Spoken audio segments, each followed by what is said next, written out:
आपका मेरे चैनल में अभिनंदन है।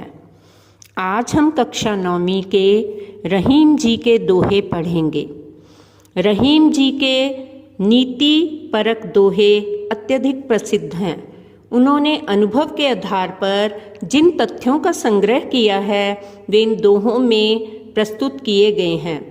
उन्होंने मानव जीवन के लिए उपयोगी सभी बातों का बड़ा मार्मिक वर्णन किया है। वे नीति सिद्ध कवि थे।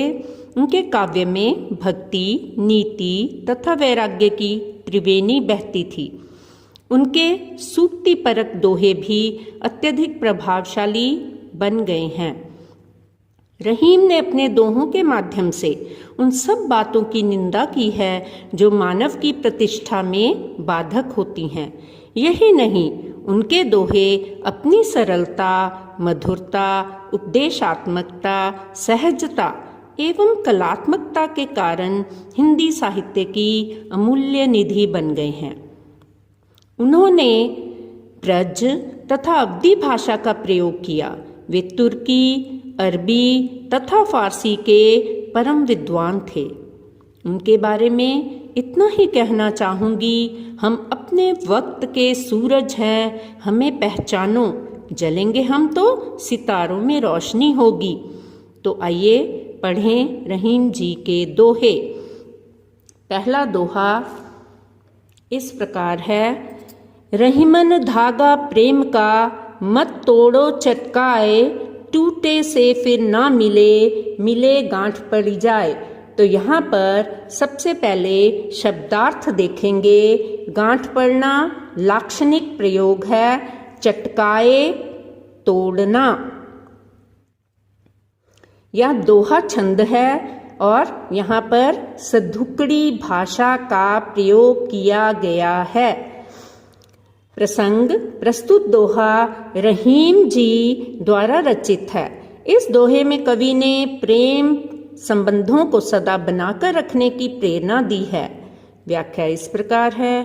कवि रहीम कहते हैं कि हमें प्रेम रूपी धागे को चटकाकर नहीं तोड़ना चाहिए, क्योंकि टूटे हुए धागे को फिर से जोड़ा नहीं जा सकता। यदि उसे जोड़ते भी हैं तो उसमें गांठें पड़ जाती हैं। इस प्रकार से आपसी प्रेम संबंध यदि टूट जाए तो फिर से जुड़ नहीं पाते। अगर जुड़ भी जाएं तो उनमें पहले जैसी मधुरता नहीं रहती, यानी कि अविश्वास पैदा हो जाता है। तो आइए सबसे पहले दोहे के बहुविकल्पी प्रश्न करें। कबीर किस धागे को ना तोड़ने के लिए कह रहे हैं? प्रेम के सच्चे, नफरत के कच्चे? तो इसका सही उत्तर है प्रेम के। गांठ पड़ना इस दोहे का क्या अर्थ है? गिठा पड़ना, मिल जाना, विवाद होना, शंका उत्पन्न होना। तो इसका सही उत्तर है शंका उत्पन्न होना, यानी कि अविश्वास या संदेह। मत तोड़ो चटकाए का क्या आशय है? बिना सोचे विचारे संबंध तोड़ना, चटकारे लेना, बहुत बातें करना, चटपटी बातें करना। तो इसका सही उत्तर बनता है बिना सोचे विचारे संबंध तोड़ना। टूटे से फिर ना मिले से तात्पर्य है बिछड़कर मिलना, बिछड़ते रहना, बिछड़कर ना मिलना, बिछड़ते हुए रोना। तो इसका सही उत्तर बनता है बिछड़कर ना मिलना। चटकाए किस प्रकार का शब्द है? सत्संग, देशज, तद्भव, विदेशी। तो इसका सही उत्तर है देशज। अब हम दूसरा दोहा करेंगे। रहीमन निज मन की विथा, मन ही राखो गोए, सुनिय ठिलई हैं लोग सब, बांटी न लई हैं कोय। अब शब्दार्थ करेंगे। विथा का अर्थ है व्यथा, दुख।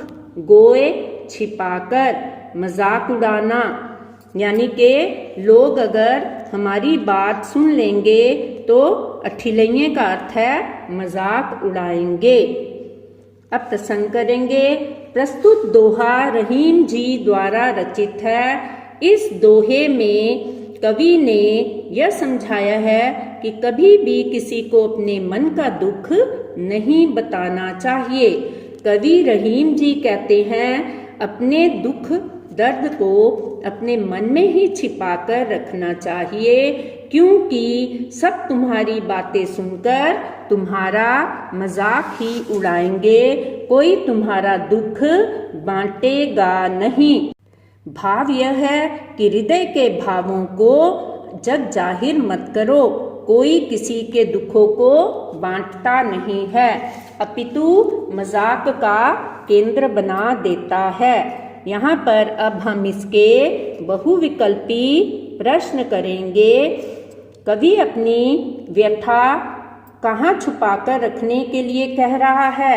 घर में, धन में, वन में, मन में। तो इसका सही उत्तर है मन में। अठिलइये से तात्पर्य है आठ लेना, मजाक उड़ाना, मन मारना, मिलकर बैठना। तो इसका सही उत्तर है मजाक उड़ाना। लोग दूसरों का कष्ट क्यों नहीं बांटना चाहते? सब अपने में सुखी हैं, कोई किसी से संबंध नहीं रखता, सबके अपने अपने दुख हैं, सब स्वार्थी हैं। तो इसका सही उत्तर बनता है सबके अपने अपने दुख हैं। अपनी व्यथा अपने तक क्यों रखनी चाहिए? जिससे किसी को पता ना चले, कोई समझ नहीं सकता, जिससे कोई मजाक ना उड़ाए, किसी को किसी की चिंता नहीं होती। तो इसका सही उत्तर है जिससे कोई मजाक ना उड़ाए। इस दोहे की भाषा है मैथिली, ब्रज, अवधी, राजस्थानी।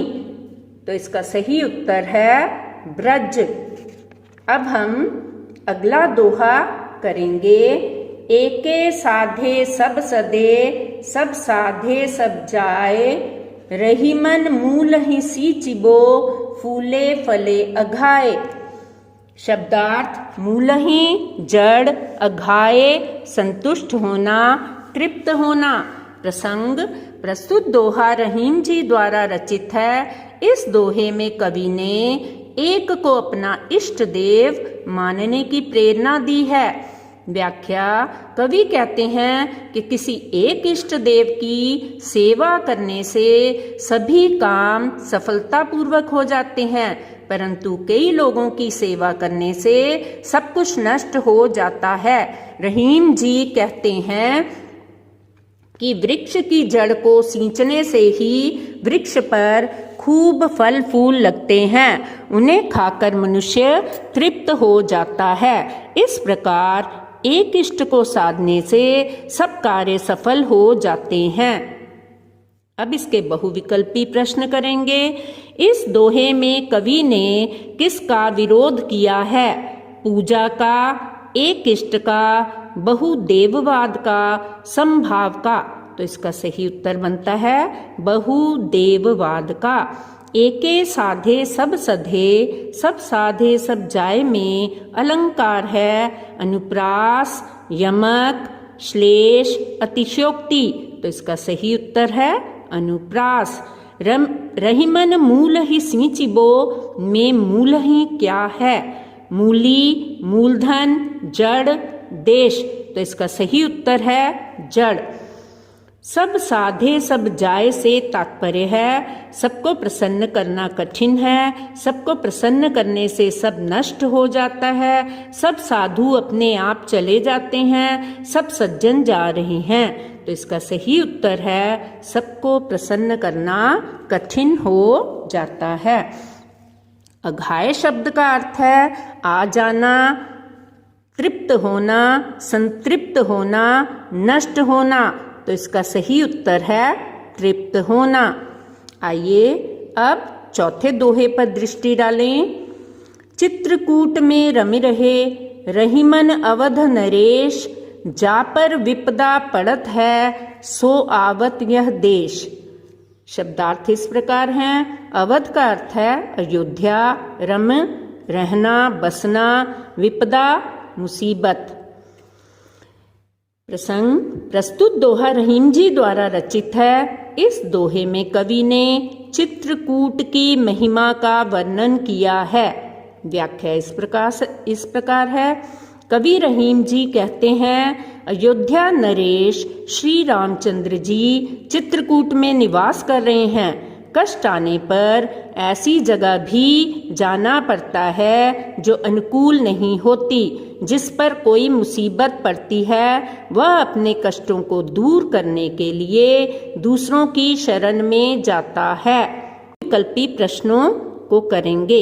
इस दोहे में निहित संदेश है समय की मार, जीवन संघर्ष, पराश्रित, आत्मनिर्भर। तो इसका सही उत्तर है समय की मार। यहाँ अवध नरेश किसे कहा गया है? दशरथ को, श्री राम को, भरत को, रघु को। तो इसका सही उत्तर है श्री राम को। कवि के अनुसार विपदा पड़ने पर मनुष्य को क्या करना पड़ता है? घबरा जाना पड़ता है, भटकना पड़ता है, किसी दूसरे की शरण में जाना पड़ता है, बहुत काम करना पड़ता है। तो इसका सही उत्तर है किसी दूसरे की शरण में जाना पड़ता है। चित्रकूट क्या है? एक महल, एक प्रदेश, एक मंदिर, एक नगर। तो इसका सही उत्तर है एक नगर। चित्रकूट में रम रहे में अलंकार है मानवीकरण, अनुप्रास, अतिशयोक्ति, उपमा। तो यहाँ पर रमी रहे र वर्ण की आवृत्ति होने के कारण अनुप्रास अलंकार है। अगले दोहे पे दृष्टिपात करते हैं। दीर्घ दोहा अर्थ के आखर थोरे आही, ज्यों रहीम नट कुंडली, सिमटी कूदी चढ़ी जाही। शब्दार्थ इस प्रकार हैं। दीर्घ, दीर्घ यानी के गहरे, विशाल। अर्थ, अर्थ, भाव। आखर, अक्षर। थोरे, थोड़े यानी के कम। नट, अभिनेता यानी कि बाजीगर। कुंडली, सांप की गोलाकार बैठने की मुद्रा। प्रसंग प्रस्तुत दोहा रहीम जी द्वारा रचित है। इस दोहे में रहीम जी कहते हैं कि दोहे के छोटे से छंद में छिपे हुए अर्थ बड़े ही गंभीर होते हैं। इस और ही कवि ने संकेत किया है। व्याख्या कवि कहता है कि दोहे जैसे छोटे से छंद में अक्षर तो बहुत कम होते हैं, परंतु इसमें अर्थ बहुत अधिक गहरा होता है। जैसे बाजीगर कुंडली मारकर अपने को समेटकर ऊंचे से ऊंचे स्थान पर कूदकर चढ़ जाता है। अब हम अगले दोहे पर दृष्टिपात करेंगे। धन रहीम जल पंक को, लघु जिय पियत अघाय, उद्धि बढ़ाई कौन है, जगत प्यासो जाए। पंक का अर्थ है कीचड़, लघु का अर्थ है छोटे, जिय जीव, अघाय तृप्त हो जाना, उद्धि सागर। अब इन दोनों दोहों के बहुविकल्पी प्रश्न उत्तर करेंगे। कवि ने इस छंद में किसकी विशेषता का वर्णन किया है? दोहे की, चौपाई की, सोठे की, श्लोक की। तो इसका सही उत्तर है दोहे की। कवि ने दोहा छंद की तुलना किससे की है? नेता से, नट से, नंबरदार से, नजूमी से। तो इसका सही उत्तर है नट से। आखर थोरे से क्या तात्पर्य है? कम आफत है, कम अखरता है, कम अक्षर है, कम अर्थ है। तो इसका सही उत्तर है कम अक्षर है। दोहे में अर्थ कैसे होते हैं? अल्प, न्यून, तुच्छ, व्यापक। तो इसका सही उत्तर है व्यापक। पूरे दोहे में अलंकार है उपमा, मानवीकरण, अतिशयोक्ति, उत्प्रेक्षा। तो इसका सही उत्तर है उपमा। अब हम अगले बहुविकल्पी प्रश्न करेंगे। कीचड़ से भरे हुए जल को भी क्यों प्रशंसा करनी चाहिए? धरती की नमी बनी रहती है, इसे पीकर लघु जीव तृप्त होते हैं। मिट्टी गीली रहती है, इसमें मच्छर पैदा होते हैं, क्योंकि इसका उत्तर बनता है इसे पीकर लघु जीव तृप्त होते हैं। छोटे छोटे जीव कीचड़ वाले पानी को पीकर ही अपनी प्यास बुझा लेते हैं। सागर के पास जाकर भी लोग प्यासे क्यों रह जाते हैं?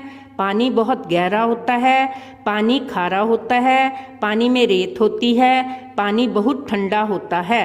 तो इसका सही उत्तर है पानी खारा होता है। इस दोहे में क्या संदेश मिलता है? खारा पानी पीने योग्य नहीं होता, समुद्र के पानी में झाग होता है, कीचड़ का पानी साफ होता है, अभावग्रस्तों की सहायता करनी चाहिए। तो इसका सही उत्तर है अभावग्रस्तों की सहायता करनी चाहिए। अघाय शब्द से तात्पर्य है पूरी तरह से संतुष्ट होना, पूरी तरह से असंतुष्ट, बहुत पाप करना, सभी पापों से मुक्त हो जाना। तो इसका सही उत्तर बनता है पूरी तरह से संतुष्ट हो जाना। अब हम अगला दोहा देखेंगे। नाद रीझ तन देत मृग, नरधन हेत समेत, ते रहीम पशु ते अधिक, रीझेव कछु न देत। शब्दार्थ इस प्रकार हैं। नाद ध्वनि यानी के संगीत, रीझी प्रसन्न होकर यानी के मोहित होकर, मृग हिरण, नर मनुष्य, हेत उद्देश्य, के कारण।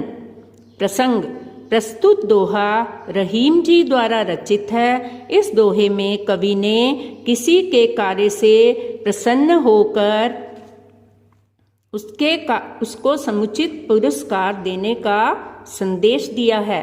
व्याख्या कवि कहता है कि कर्ण प्रिय ध्वनि अथवा संगीत सुनकर मृग अपने प्राण तक न्यौछावर कर देता है तथा लोग भी किसी कारणवश किसी के कार्य से प्रसन्न होकर उसे धन दे देते हैं, उपहार के स्वरूप में धन देते हैं। रहीम जी उस व्यक्ति को पशु से भी अधिक निम्न श्रेणी का मानते हैं जो प्रसन्न होने पर भी किसी को कुछ नहीं देता। यहाँ इसके बहुविकल्पी प्रश्न करेंगे। जो किसी के गुणों की प्रशंसा नहीं करते वे किनसे भी अधिक नीच हैं? चोरों से, लुटेरों से, हत्यारों से, पशुओं से। तो इसका सही उत्तर है पशुओं से। संगीत की मधुर ध्वनि पर रीझ कर कौन प्राण दे देता है? मृग, सिंह, गजराज, भालू। तो इसका सही उत्तर है मृग यानी के हिरण। कवि ने इस दोहे के माध्यम से क्या संदेश दिया है? संगीत साधना, गुणों का आदर करना। पशु से निकृष्ट व्यक्ति मृग संगीत सुनता है। तो इसका सही उत्तर है गुणों का आदर करना। नाद से तात्पर्य है पशुओं के जल पीने का स्थान, शोर करना, संगीत के स्वर, चीखना चिल्लाना। तो इसका सही उत्तर है संगीत के स्वर। यह दोहा किस भाषा में रचित है? ब्रज, अवधी, राजस्थानी, मैथिली। तो इसका सही उत्तर है ब्रज। अब हम अगले दोहे पर दृष्टिपात करेंगे। बिगड़ी बात बने नहीं, लाख करो किन कोय, रहीमन फाटे दूध को, मथे न माखन होए। शब्दार्थ बिगड़ी, बिगड़ी हुई, मथे, मथने से। प्रसंग इस प्रकार है। प्रस्तुत दोहा रहीम जी द्वारा रचित है। इस दोहे में कवि ने सदा सोच समझकर बोलने पर बल दिया है। व्याख्या कवि कहता है कि मनुष्य को सोच विचार कर कोई भी बात मुंह से निकालनी चाहिए, क्योंकि यदि एक बार कोई कही हुई बात बिगड़ जाती है तो फिर लाख यत्न भी करें बिगड़ी हुई बात वैसी नहीं बन सकती। जैसे फटे हुए दूध को मथने से उसमें से मक्खन नहीं निकाला जा सकता। इसके बहुविकल्पी प्रश्नों पर अब दृष्टिपात करेंगे। अनेक प्रयत्न करने पर भी कौन सी बात नहीं बनती? बड़ी, बिगड़ी, छोटी, घरेलू। तो इसका सही उत्तर है बिगड़ी। फटे हुए दूध से क्या नहीं बनता? पनीर, कलाकंद, मक्खन, रसगुल्ला। तो इसका सही उत्तर है मक्खन। कवि इस दोहे में क्या संदेश देते हैं? सबसे मिलजुल कर रहो, किसी से मत बोलो, सदा हेरा फेरी करो, सबकी चुगली करते रहो। तो इसका सही उत्तर है सबसे मिलजुल कर रहो। कवि ने किस पर नियंत्रण रखने के लिए कहा है? मन, तन, प्राण, जीभ। तो इसका सही उत्तर है जीभ पर, यानी कि सदा तोल मोल कर बोलना चाहिए। बिना सोचे समझे बोलने से क्या होता है? बात बन जाती है, बात बिगड़ जाती है, बातों बातों में स्नेह हो जाता है, बात दूर तक चली जाती है।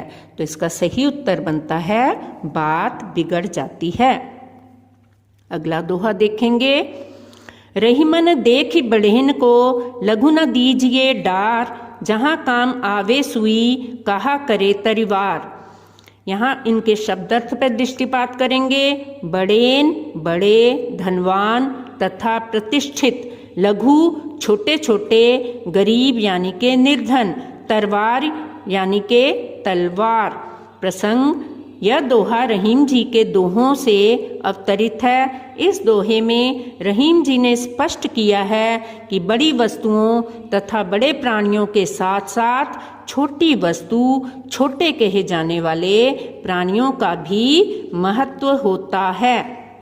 व्याख्या, कवि का कथन है कि बड़े लोगों का संपर्क पाकर छोटे की उपेक्षा नहीं करनी चाहिए, क्योंकि जहाँ छोटी सी सुई काम आती है वहाँ तलवार काम नहीं आ सकती। भाव है कि छोटे बड़े सभी महत्वपूर्ण हैं और सभी की अपनी अपनी उपयोगिता है, इसलिए किसी की भी अवहेलना नहीं करनी चाहिए। अब इसके बहुविकल्पी प्रश्नों पर नजर डालते हैं। किनका संपर्क पाकर छोटों की उपेक्षा नहीं करनी चाहिए? अमीरों का, नेताओं का, बड़ों का, अभिनेताओं का। तो इसका सही उत्तर है बड़ों का। इन दोहों में कवि ने क्या संदेश दिया है? कभी किसी की अवहेलना नहीं करें, कभी झूठ नहीं बोलें, सदा सत्य बोलें, कभी छल कपट नहीं करें। तो इसका सही उत्तर है कभी किसी की अवहेलना नहीं करें। जहाँ काम आवे सुई, कहाँ करे तरवारी में अलंकार है यमक, अनुप्रास, अतिशयोक्ति, मानवीकरण। तो इसका सही उत्तर है अनुप्रास। कवि के अनुसार जहाँ तलवार काम नहीं आती वहाँ क्या काम आती है? बंदूक, तोप, सुई, छुरी। तो इसका सही उत्तर है सुई। लघु न दीजिए डार से तात्पर्य है किसी की निंदा नहीं करते, छोटे बड़े सबका महत्व है, किसी को फेंको मत, छोटी डाल को मत तोड़ो। तो इसका सही उत्तर है छोटे बड़े सबका महत्व है। अगले दोहे पर दृष्टिपात करते हैं। रही मन निज संपत्ति बिना, कऊ न विपत्ति सहाय, बिन पानी ज्यों जलज को, नहीं रवि सके बचाए। शब्दार्थ, विपत्ति मुसीबत, जलज कमल, रवि सूर्य। प्रसंग, प्रस्तुत दोहे रहीम जी द्वारा रचित हैं। इस दोहे में कवि ने संदेश दिया है कि कठिनाई में सदा अपनी संपत्ति ही काम आती है, यानी कि अपना संचय किया हुआ धन ही काम आता है। व्याख्या, कवि रहीम कहते हैं कि अपनी संपत्ति के बिना मुसीबत में कोई भी सहायता नहीं करता। जैसे पानी के बिना कमल को सूर्य भी नहीं बचा सकता, विपत्ति के समय व्यक्ति को अपने पास संचित धन की ही सहायता मिलती है। कष्ट के समय कोई किसी की सहायता नहीं करता।